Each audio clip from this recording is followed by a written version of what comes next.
Mira, el problema es complicado, Nicolás. Es complicado porque realmente hay señales contradictorias en estos días, ¿no? Si tú me pides que haga un balance, digamos, económico, el mensaje de ayer del presidente ha sido más de lo mismo, culpar a otro de los problemas generados en el país, no hay ninguna autocrítica. Un balance es un recuento de lo que uno ha hecho, ¿ya? Anuncios genéricos, solamente bonos, subsidios. La Premier misma incluso está al margen, ¿no? Porque ha quedado desautorizada con el problema con las Fuerzas Armadas, ¿no? Los anuncios, el anuncio del bono, el subsidio de los 2.000, aumentando el salario mínimo, lo cual no tiene lógica porque realmente los que están a salario mínimo son menos de 400.000 personas. Y lo que vas a hacer es frenar el ingreso con eso a la formalidad. O sea, tenemos casi 1 millón de ninis que ni trabajan ni estudian. El anuncio de Canicea, seguimos en lo mismo, sin algo estructurado, sin algo concreto, digamos, sobre cómo se va a manejar Canicea, qué significa. Si ya el 65% de las utilidades van al Estado, ¿no? Esa segunda reforma agraria, tampoco no hay asociaciones, no hay tecnología, ¿ya? Y siempre confrontando al país, ¿no? Ricos, pobres, el primer presidente que llega para rememorar a todos, la agenda para el pueblo, el anuncio del avión presidencial, pues ese es un viejo chiste de los populistas, ¿no? Incluso has visto que en el caso de México, el presidente mexicano trató de hacer un sorteo con el avión. Ya López Obrador lo ha tratado de vender también en Argentina. Una especie de gran rifa donde tú comprabas boletos para adquirir ¿no? por sorteo el avión presidencial. Exactamente. Y si tú ves, este es una vieja historia de los populistas, ¿no? En el caso de Argentina, de la Rúa decidió vender sin éxito el avión presidencial. Alan García, ¿te acuerdas? Porque era el avión parrandero de Toledo, ¿no? Claro. Y después de 2 años no encontró postores. Además, ese no es el tema. El tema es la violación que ha habido con los altos mandos militares. ¿Ya? Seguimos en un amiguismo, seguimos en esas preferencias. Para mí el mensaje del avión es simplemente distraer un tema pues mucho más de fondo, ¿no? O sea, ¿te ha parecido, en resumen, ahora, insatisfactorio? Pero hay una cosa que sí es cierta, ¿no? Es decir, la situación en la que está el país no se le puede atribuir la responsabilidad, es decir, la crisis del sistema de salud, del transporte, de la educación pública, la crisis de inseguridad, es decir, incluso el problema tremendo esto de los cocaleros, que tengamos así medio millón de agricultores dedicados a esta actividad y que hemos multiplicado la producción de hoja de coca y de clorhidrato. Es decir, es cierto, son problemas que el presidente Castillo heredó. Ahora, es su responsabilidad resolverlos, ¿no es cierto? O sea, para eso es presidente, está claro, este es el país que heredaste, pero de aquí para adelante, ¿qué vas a hacer para que esto cambie? ¿No? Hacer las cosas diferentes. La pregunta, Nicolás, es, observa que son 100 días, no hay nada de autoculpa. Sigue dando el mensaje como candidato y confrontando al país. Nos sigue dividiendo los pitucos de Lima, el interior del país, pueblo, no pueblo, se sigue. Él no ha entendido que es el presidente de todo. Si tú dices 365 días, por 5 años son 1825 días. Han transcurrido 100 días y el balance es tremendamente desfavorable. Para mí hemos perdido un lustro, 5 años en el país con lo que en estos 100 días. Difícilmente se podría haber derruido el país. Si adrede se hubieran propuesto derruir el país en 100 días, no lo hubieran hecho también con este margen de contención. ¿Que es una responsabilidad? Mi pregunta, Nicolás, mi pregunta ¿es esto sostenible para 1.725 días que quedan? Yo no quiero pedir la vacancia, pero sí lo pongo como analista, punto de reflexión. Si esto ha pasado en 100 días y no hay corrección, ¿es sostenible en los 1.725 días que quedan? Claro. Ahora, el tema es el siguiente. Acá hay una responsabilidad compartida también, ¿no es cierto? Porque esto es un gobierno sometido al agobio, ¿no es cierto? Al asedio. Es como un Castillo asediado, ¿no es cierto? Pedro Castillo. Es un Castillo asediado al que le están bombardeando y no le perdonan nada. Por ejemplo, en este tema de las Fuerzas Armadas, siempre ha sido así.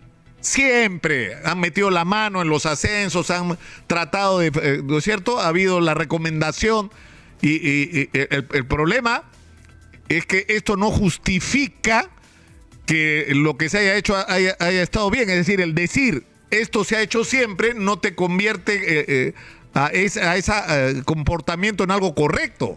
Eso es una de las cosas que hay que cambiar, es decir, el nombramiento de los altos mandos militares y el proceso de ascensos y de bajas tiene que ser un proceso reglamentario donde nadie debería meter la mano.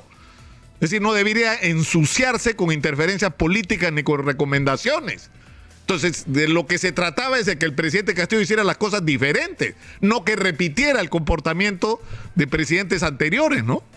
Siempre ha ocurrido lo mismo, Alejandro.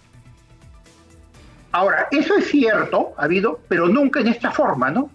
O sea, con esa influencia tan directa, cuando era el presidente que nos decía que no a la corrupción, cuando era el presidente del pueblo que iba a respetar la meritocracia. Y vemos hoy día, con lo que sucede en Indecopi, con lo que sucede en Salud, Ocitran, hay contrarreformas, Nicolás. Estamos retrocediendo. Mire el transporte, lo que ha sucedido. Un ministro de Transportes que llega a exculpar 40 millones en papeletas. Llega a instaurar un capitalismo combi para ceder. Educación, 25.000 profesores desaprobados. Entonces, lo que yo quiero ponerte de manifiesto es que no solamente hay problemas heredados, que sin duda había que haber un cambio, pero no sabe, el presidente ha llegado ahí sin saber dónde se ubicó. Observa principalmente que el martes, el mismo señor Cerrón indicó que el gobierno de Castillo no es el gobierno de Perú Libre. ¿Qué me pone de manifiesto eso? Él está consciente que esto no es sostenible. No, es más, yo creo que Cerrón estaba jugando, es decir, que si se sometiera a votación la vacancia presidencial de Pedro Castillo, probablemente los cerronistas votarían a favor, ¿no? Es decir, Cerrón ya tiene su propio juego. Es más, la gente de Cerrón está diciendo Castillo ni siquiera es de izquierda. O sea, recién se ha dado cuenta Cerrón de que si Pedro Castillo tiene algún antecedente político es Perú Posible. Ha sido militante más de 15 años de Perú Posible, ¿no? Pero en fin, ahora tú ahora mira, o sea, te veo Alejandro, me preocupa. Mira, acabamos de escuchar. Sí, lo que te digo es esto, si me permites, Alejandro. Es decir, es cierto que es una limitación del presidente. Luego, sobre todo, de la ruptura con Cerrón, que lo único que le ha traído son perjuicios, es decir, la relación con Cerrón, el ser una persona que en muchos aspectos está sola, es decir, no tiene un equipo propio, y eso es un defecto, pero también puede ser una virtud, Alejandro. Es decir, si ese vacío lo llena con gente calificada y capaz, que en el Perú sobra, mi querido Alejandro. Acabamos de escuchar a Pedro Gamio. O sea, Pedro Gamio propone 3 o 4 cosas que se pueden empezar a hacer desde el lunes para cambiar nuestras dificultades de abastecimiento energético. O sea, lo que él dice que hay que hacer en Melchorita, la extensión del tubo de gas de Ica hasta Arequipa, la extensión del tubo en Cusco y en Ayacucho. Es decir, tú puedes usar el gas natural y no reinyectarlo, que es lo que estamos haciendo. 25% del gas se está reinyectando, cuando podríamos usar para resolver y abaratar el costo de combustible en el Perú. O sea, hay gente que tiene propuestas concretas, claras, directas para enfrentar cada uno de los problemas. De lo que se debería tratar es que el presidente Castillo se apoye en esta gente, más allá de las ideologías. Mira, la propuesta de Pedro Gamio es excelente, muy profesional, sumamente seria, pero el presidente, sumado a sus limitaciones, hace justo lo contrario. Mira, yo he llegado a reflexionar este punto. Si adrede tratara de buscar gente así, no lo haría tan bien. Si tú me pides, busca gente que sea incompetente, que tenga prontuario además, no podría hacerlo. ¿Tú lo podrías hacer para buscar a esa gente tan descalificada? O sea, él mismo se está autoliquidando, autoeliminando con ello. No busca a la gente más competente, pone un maestro que simplemente estaba con él en la zona, en la región, que está acusado en curso de malversación de fondos como director en el Ministerio de Educación. Ese es su medio, ese es el llama, él no tiene otro medio, no llama a la gente, no está consciente de sus limitaciones. ¿Te das cuenta? O sea, para ayudarme, déjate ayudar. Claro. Él no se deja ayudar. Él justamente busca la gente más incompetente y corrupta, como lo hemos visto. Si para cualquier puesto tú me vas a contratar en la radio... Ahora, fíjate, no, pero claro, pero ocurren a la vez, porque creo que hay que ser justos en el balance, de que también hay gente muy capaz. Es decir, Hernando Ceballos, el ministro de Salud, es una de las mejores cosas que nos puede haber pasado. Es decir, han multiplicado por más de 4 la gente vacunada. Esa gente no para de trabajar. Están ya trabajando en el proceso de vacunación para niños, en la tercera dosis para todo el mundo, en que esto esté articulado al regreso a clases, en que el proceso de inmunización ayude a acelerar el proceso de reactivación económica, y están ahora preocupados por cómo, junto con esto, resuelven el tremendo déficit de infraestructura, de equipamiento y de personal de la salud pública en el Perú. O sea, hay gente que está haciendo su chamba y la está haciendo bien. Mira, coincido contigo que hay 2 logros concretos. La continuidad de las vacunas y la ratificación de Julio Velarde. Ahora, felizmente se está dejando de lado el laboratorio de Rusia, ¿no? Porque ya has visto que los mismos rusos tienen confianza con su vacuna. Mira la pandemia en Rusia. Claro. Nos anunció los trenes longitudinales, que está generando expectativas en la población que a la larga van a ser un boomerang para él mismo. Pues él no está consciente de que es el primer mandatario de los anuncios que hace. ¿Ya? Felizmente ha habido ese soporte en lo que tú indicas en salud, la continuidad de lo que se inició en el gobierno anterior. Es un mérito, eso no cabe duda. Pero y la ratificación además, de Julio Velarde. ¿Sabes lo que ocurre, Alejandro? ¿No? Y yo creo que en el debate nacional lo que hace falta es una mirada planificadora. Yo sé que a los liberales les aterroriza la planificación, ¿no es cierto? Y por el papel que el Estado pueda tener ahí, pero yo creo que, es decir, ¿qué nos vamos a hacer? El otro día ya ha sido un poco de números, ¿ya? Tenemos 500.000 agricultores, de los cuales dedicados al cultivo de la coca, el 90% dedicados a destino ilegal. Tienes 900.000 mototaxistas en el Perú. Tienes entre 600 y 700.000 vendedores ambulantes. Tienes, es decir, la cantidad de gente dedicada a actividades informales y arrumada en las ciudades, viviendo en los cerros en peores condiciones, es inviable. Es decir, ¿qué vas a hacer para acabar con la informalidad si no ofreces alternativas y tienes proyectos como país? O sea, yo creo que, por ejemplo, la segunda reforma agraria debería tener como gran objetivo regresar al campo. Recuperar al campo, modernizar el campo, ¿no? Tiene que haber un cambio en serio, pero no puedes hacer vivir a la gente en bonos, en dádivas. Eso no es sostenible. ¿Qué quiere? ¿Regresar como en Venezuela con el carnet de la patria y dar bonos por fiestas patrias, bonos por Navidad?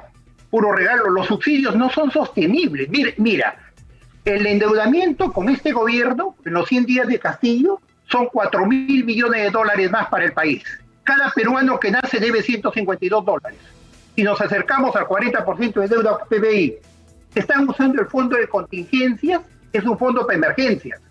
Si tú me hablaras, mira, ese dinero se está usando en poner tecnología, en reconversión laboral, estoy totalmente de acuerdo, pero encima lo están despilfarrando y lo van a usar para dar subsidio a gobiernos regionales. Gobiernos regionales que, en definitiva, no tienen la capacidad pues para hacer un uso eficiente de los recursos, ¿no? Digamos, la gran conclusión de todo esto es que si... Mira, ayer Daniela Abugataz en el Twitter fue muy crudo, ¿no? Muy duro. Dijo que o sea, tiene que haber un cambio, ¿no es cierto?